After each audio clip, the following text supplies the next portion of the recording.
Remember Abyss? Yeah. He was, I love him to death, but he was the world's worst. I said, brother, please lighten up. You're killing me. And after a while, I never got pissed off at him, but after a while I said, brother, you're fine. You're good. Now, that was a guy I think that should have made WWE a lot sooner than he did.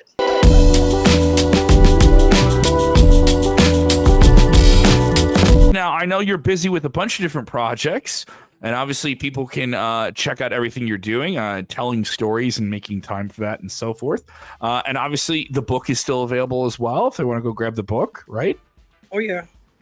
And if you want the book and it's autographed to you or however you want it, just send me an email at Dirty Dutch Mantell with 2 L's. For a number of years, it just had 1 L in it. And I finally told everybody, listen, guys, the name is with 2 L's, not 1. And then your inbox blew up. Yeah, well, it didn't blow up, but they said, well, hell, you're the one that gave it to us. I said, I know, but I'm giving you another one now. So you use the double at dirtydutchmantel@gmail.com. Tell me what you want. And if you want 2 books, I'll give you the price on them. And the shipping is $6 is all it is if you're in the United States. But I have another thing called the University of Dutch diploma. And you can get that stamped, sealed, and delivered and signed, and says you have a PhD in the wrestling arts, and it comes ready to hang. I designed it myself, and I think it really looks good. You think you know all the wrestling stories? There's more you haven't heard yet. Join us on Backstage Pass. Now, if I get that degree in the wrestling arts, will I know where to stand in the ring when my name is announced? That's what it is. That's what you're getting.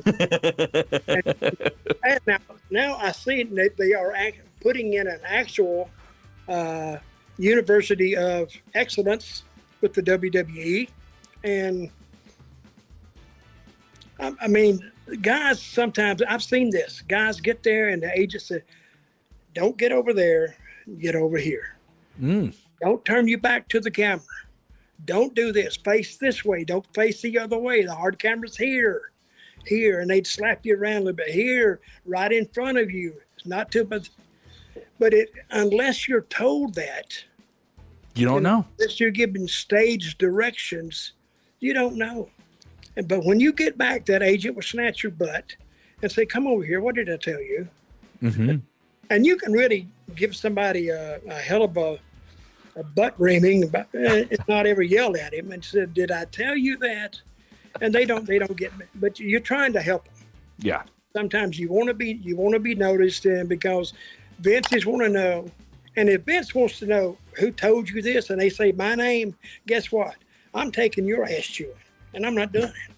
So I haven't been an agent in a match. I haven't wrestled, but I've worked in the production end, and I've had to go through an entrance with someone. All right, we want to shoot an entrance this specific way. We need you to frame to the camera on this specific side, on this ring post. That's where we have the best lighting. That's where we'd like to get you. You have wonderful gear that you brought with you. We would love for you to get a great beauty shot and pose on there. And we didn't get it. And it was something that I was asked to make sure that you get that out of them, and you're going to do an interview with them and make sure you have it with the gear. And so we didn't get it when they were in the ring. So we had to shoot something outside of the ring that still looked really good that we could use in video in some other way.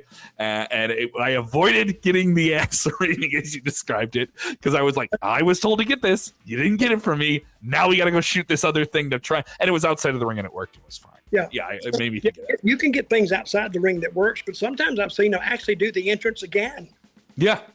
We can't do that because we're live, right? So we have a live crowd. We're not pre-taped in that regard. But I immediately made me think of someone who had this glorious rope. We're like, we got to get a wide shot of that. We have to. It can't just be an up close thing. Like, we have to. And I was told, make sure you get that. It looks really, really cool. And I want this on this. And yes, that made me think of that. It made me immediately like, oh, just stay on the ring post. 5-1000. Get your hands out. Yeah, all that. But the way they used to shoot Raw, they would shoot 2 shows in one night. The first show would be live. The second show would be taped to be, edited and sent back to Stanford. But I've seen them do a second entrance on the pre-tape show, and you wouldn't even have a match. They play your music. People just sitting there anyway, and you out there and you do the deal, ladies and gentlemen, blah blah blah, and then they get your deal and you'd leave. That's all it. You wouldn't even get in the ring. You wouldn't even get in the ring. Maybe just big stage thing or something like that. Yeah. Whatever they needed, you do it there, and of course the people would be thinking, well, hell, he didn't have a match. What happened? But then after a while, you say, oh, they just wanted to shoot that, I guess. So that's all they did. But yeah, it's more complicated than what it runs very smoothly on TV. Absolutely. Because guys who've done this 200 or 300 or 400 times, like AJ Styles, it's just like walking down the street to him. But for a new kid, it's really exciting, and I'd like to see a new kid starting out, because you can see how anxious he is and how much he wants it to succeed. And that's why even when I was helping agent, I didn't do it a lot. I never yelled at kids. They didn't mean to mess up. No. And I told the other few agents, don't holler at those kids. No. They didn't do that on purpose.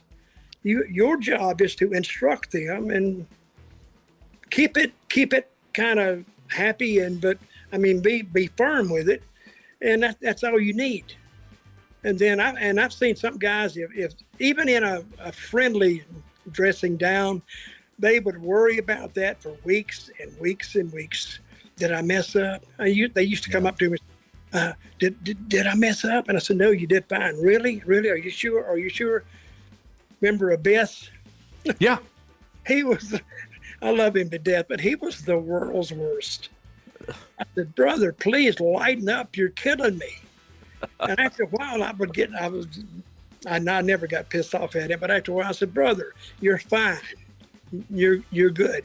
Now, that was a guy I think that should have made WWE a lot sooner than he did. And he's an agent there now. He's a producer for WWE and has been for a couple of years. And that's exactly where he needs to be, because he's a guy, even on his own, he would study the wrestling business. See, I need to send him a University of Dutch diploma, because he actually went through it, and he understands it. And you guys who really understand it, you never know it till you sit down and you know what you're talking about and you talk to them. But he studied it. He almost like he went to school for it, but he had it, he understood it. And so when you told him something, he got it. Sometimes when somebody gives you something and all of a sudden it clicks, you got it. So you don't need to keep studying or to keep asking everybody. Just, if you trust him, take it for what it is and run with it. And I'm very happy that I gave him his, I don't know if it was his first wrestling job, but it was first steady job. Really? Was he Abyss then? Was he working with the mask and everything then, or no? Well, I gave him the name too. Oh, wow. I didn't know that. The name. I forgot what his name was. And he wanted to come to Puerto Rico. And I met him on some TNA show when they first started. And then I did their first show that they taped in Nashville. And I met him there. And he went, and I was impressed by him. He's a big guy. And I went, hey, if you think about making a move within the next 6 months or a year, give me a call. He said, oh, no, I'm here. They promised me they're going to use me here good. I said, oh, well, great. So you know what that means, right? They might use you and they might not. Guess what? The next week, I went back to Puerto Rico. The next week, my phone rang. Hey, Dutch, you remember me? I'm I know you. And I think he uses the wrestling name. He used that night. I said, yeah. He said, can you use me down there? I said, what happened there? He said, oh, well, they say they can't be sure I'm going to be on every show and all this. I said, let me take a look and I'll let you know.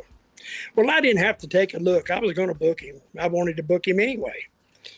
So I called him back 2 days later and I said, brother, boy, if you'd have called me 30 minutes earlier that day. What? I said, yeah. I just booked a guy right before you called me. No, man, tell me it's not true. He said, you can't cancel it now and use me. I said, bro, I can't do that. I can't book somebody, then unbook them. Now, how would that look? Yeah. And I thought he was going to cry. Oh. But then I called him back, I think an hour later, and I said, man. you had to do that to him? You had to rip him? Man, that's only bullshit me. Yeah, I can use you. Oh, really? Oh, God. Oh, I almost had a heart attack. But I said, yeah, can you be here? If I send you a ticket, can you be here next week? Oh, yeah.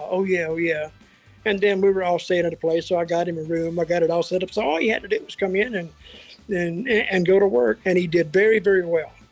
I like him a lot. So, and I rib him every time I see him about that. Oh, a lot different now than the first time I talked to you on the phone. Oh, yeah, man. Oh, yeah. Great kid, and I'm glad to see that. But he should have been in WWE a long time before they ever picked him up as an agent. Yeah, he should have been a performer. He would have been a great monster for them. You know, the monster he was with TNA, I think he would have. I don't know how big he would have been with WWE. He did that. Well, it's going to how big they wanted to make him. Sure. Yeah, absolutely. When you could take anybody, and when I see a guy, what a booker has to see in a talent is something that excites the agent or the booker, something that excites him. But WWE, see, they used to keep guys in territories years ago. I don't know, they would keep them in there 4 years, 5 years, 6 years. To me, that takes talent to keep. It takes talent to keep that talent that long and keep him fresh to where you can actually do something with him later on and still draw money and still draw interest. But some of those old territories like Mid-Atlantic, Florida, Memphis, Mid-South, they would keep those talents for years, and they would still be over, not as much as when they first debuted, but still over to where you could almost, they were your go-to guys. So when your territory fell off, you just put your old standbys back in there and you're ready to go again. That's hard to explain, but I've seen it work 1,000 times. Well, we have more stories to tell in the future. Dutch, it is so great to see you healthy and out of the hospital and back at the table at the University of Dutch, holding another classroom.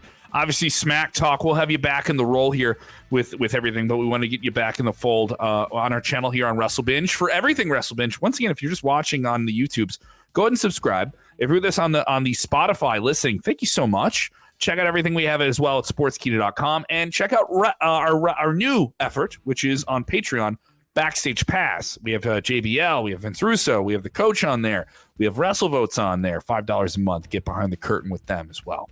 Dutch, thank you so much for the time once again. Just so great to see you back out here on the scene, chopping it up with us and handing out the diplomas of Dutchism in pro wrestling. Okay, thank you. Always a pleasure to talk to you guys. Always.